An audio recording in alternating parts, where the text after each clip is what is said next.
Hello there. Alright, so I'm really getting bored during quarantine and all that. Well, it's not exactly quarantine right now, but I'm not really getting to see my friends. Like, we're not in the red zone right now in Pennsylvania, but I still can't see my band, so I'm still pretty much here alone. But the thing is that you may have seen these strange videos that I'm posting. I mean, I don't know if you watch my videos or not, but if you look around, you might find these strange videos that I post. Well, I kind of call them songs, like stuff like this. Yeah,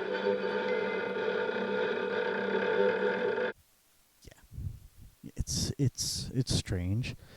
Now, this music is what's called lowercase music, and I've always had a taste for it. And I know that you might be wondering, like, how in the hell did you get a taste to music like this? And in this video, I'm going to be explaining it.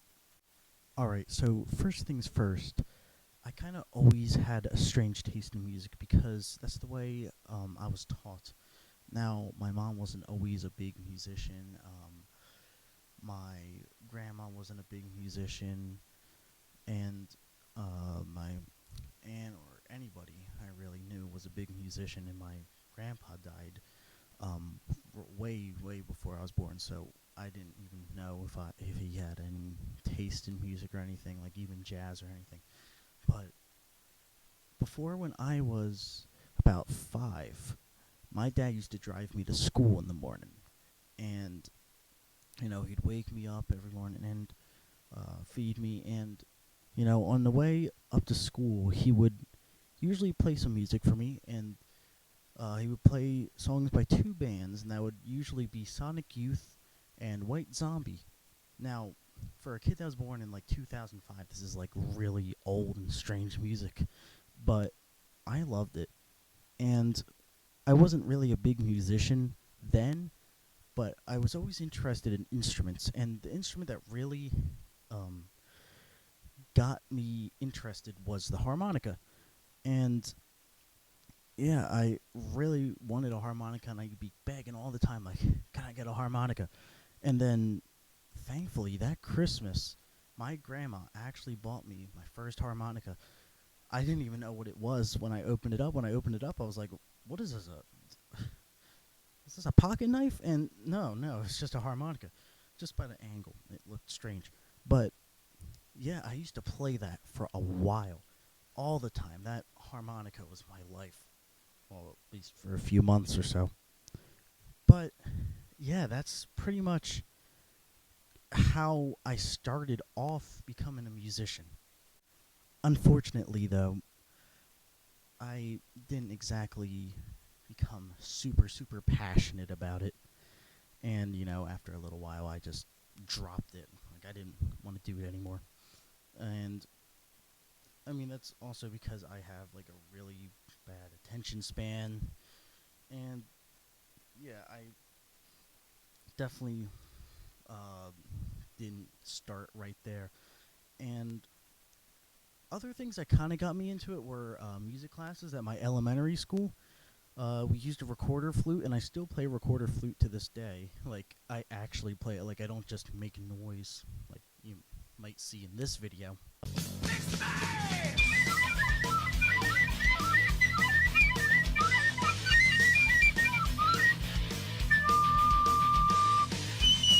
But, yeah, the recorder, I actually can play it, and I find it is a very fun alternative instrument to play when, like, jamming out with people.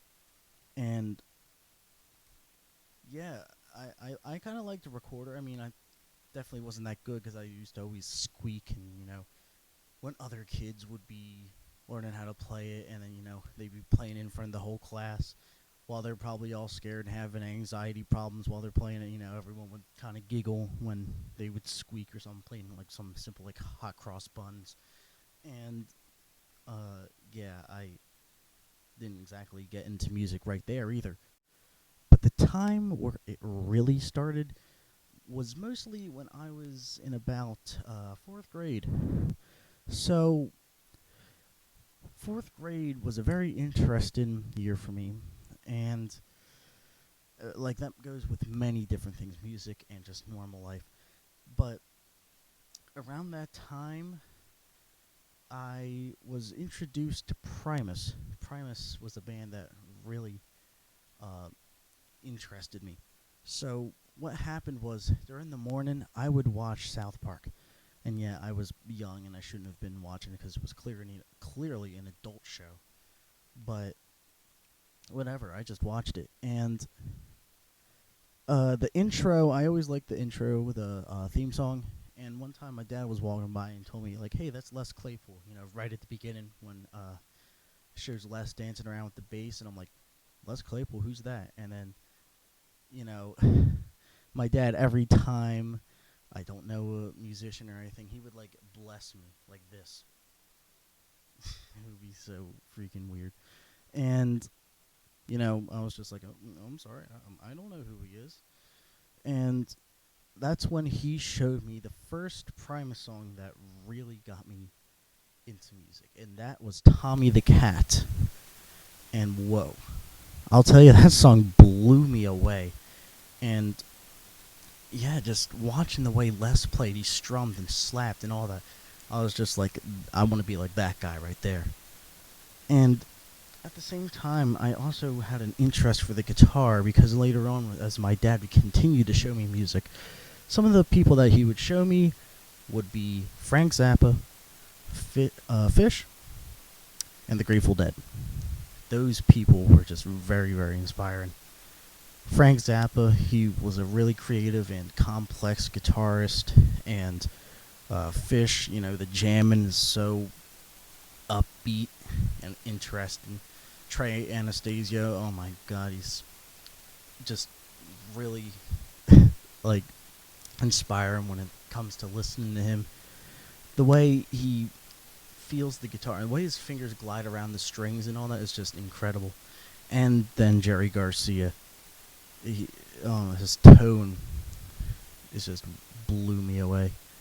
And yeah, for a while I really, really wanted to be a guitar player, but there was always a problem with me because I feared arrogance and having an ego more than anything. And yeah, I guess you could say I kind of have one now, which I'm really ashamed of, because that's the reason I actually picked bass. So, a guitarist, usually their lead, Trey, he's the leader of the band. I mean, Bob Weir is supposed to be the leader of the Dead, but still Jerry kind of takes that slot a little bit. And there's lots of bands where the guitarist is like really, really noticed and out there. And yeah, I did want that attention a bit, but I don't know. I just really feared it for a reason. I mean, I'm not gonna share that. Why? I'm not gonna share why, but yeah, I was always scared of having an ego. So that's why I decided to pick the bass, because bassist is usually in the back. I mean, yeah, Primus and Rush, they're different, but I don't know. Usually the bass is a quiet instrument and isn't having the solo 24/7, especially during jams and stuff like that. But yeah, that's pretty much how I got to the bass.